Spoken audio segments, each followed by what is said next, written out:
யா யுஹன் நபியு, ஓ நபியே, லிம துஹர்ரிமு மா அஹல்லல்லாஹு லக, அல்லாஹ் உமக்கு எதை ஹலாலாக ஆக்கியிருக்கின்றானோ, எதை உமக்கு ஆகுமாக்கி வைத்திருக்கின்றானோ அந்த பொருளை நீங்க உபயோகிக்க மாட்டேன் அப்படின்றதுக்காக வேண்டி சத்தியம் செஞ்சு நீங்க என்ன செய்றீங்க?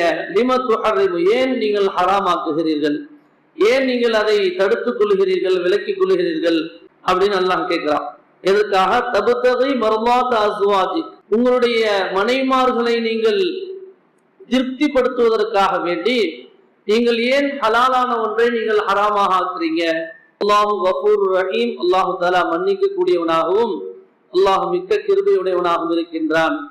கத் ஃபரதல்லாஹு லக்கும் தஹில்லத ஐமானிக்கும், ஆகவே உங்களுடைய அந்த சத்தியத்துக்கு நீங்கள் பகரம் கொடுத்து நீங்கள் அந்த சத்தியத்திலிருந்து நீங்கள் நீங்கிக் கொள்ளுங்கள்.